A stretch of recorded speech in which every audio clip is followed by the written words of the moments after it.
بسم اللہ الرحمن الرحیم۔ السلام علیکم ورحمۃ اللہ وبرکاتہ۔ دوستو، پیاز کے فوائد تو ہم سب جانتے ہیں اور اس کو روزانہ استعمال بھی کرتے ہیں۔ صرف پیاز ہی فائدہ مند نہیں ہے بلکہ اس کے چھلکے بھی بہت فائدہ دیتے ہیں۔ یونانی تحقیق کے مطابق پیاز میں موجود اینٹی آکسیڈنٹس ہماری صحت پر مثبت اثرات مرتب کرتے ہیں۔ وہیں اس کے چھلکوں میں موجود وٹامن سی اور اینٹی انفلیمیٹری خواص مختلف بیماریوں کے مسائل حل کرنے میں بھی مددگار ہیں۔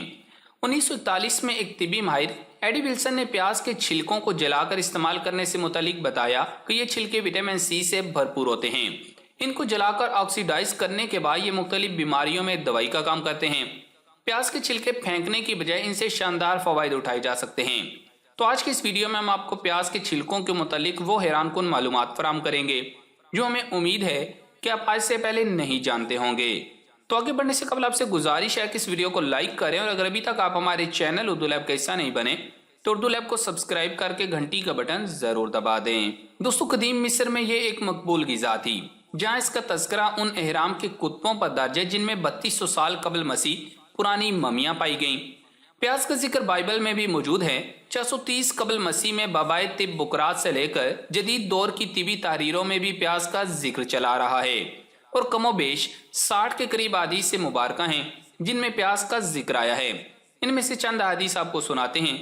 سنن نبی داؤد میں خیار بن سلمہ سے روایت ہے، انہوں نے امی عائشہ صدیقہ رضی اللہ تعالیٰ عنہ سے پیاز کے بارے میں دریافت کیا تو آپ نے فرمایا، بے شک نبی کریم صلی اللہ علیہ وآلہ وسلم نے جو آخری کھانا تناول فرمایا اس میں پیاز شامل تھا۔ حضرت عطا بن معاویہ بن قرہ رضی اللہ تعالیٰ عنہ اپنے والد سے روایت کرتے ہیں کہ نبی کریم صلی اللہ علیہ وآلہ وسلم نے ان دونوں درختوں یعنی لہسن اور پیاز سے منع فرمایا ہے، اور فرمایا ہے جو انہیں کھائے وہ ہماری مسجد کے قریب ہرگز نہ آئے، اور فرمایا کہ اگر تمہیں اسے ضروری کھانا ہو تو اسے پکا کر انہیں مار دو، یعنی ان کی بدبو کو پکا کر زائل کر کے پھر کھاؤ، یعنی پیاز اور لہسن۔ ان حدیث مبارکہ میں کچا پیاز اور لہسن کھانے کے بعد مسجد سے الگ رہنے کا حکم ہے، کیونکہ پیاز اور لہسن کھانے کے فوراً بعد منہ سے بدبو آتی ہے۔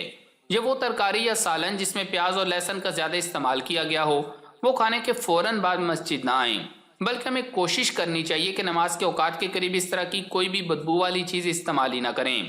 اسی طرح اور بھی احادیث ہیں جن میں ذکر ملتا ہے کہ جب نبی کریم صلی اللہ علیہ وآلہ وسلم نے لہسن اور پیاز کھا کر مسجد میں آنے سے منع کیا تو صحابہ کرام رضوان اللہ علیہم اجمعین نے سمجھا کہ شاید ان چیزوں کے حرام کا حکم نازل ہو گیا ہے، تو نبی کریم صلی اللہ علیہ وآلہ وسلم نے فرمایا کہ میں ایسی چیز کو حرام نہیں کرتا جسے اللہ نے حلال بنایا ہو۔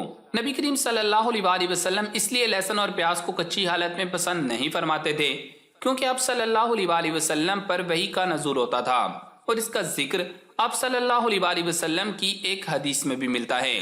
جب ایک شخص کی دعوت پر آپ صلی اللہ علیہ وآلہ وسلم نے پیاز کھانے سے انکار کیا تو صحابہ کرام رضوان اللہ علیہم اجمعین نے بھی انکار کر دیا۔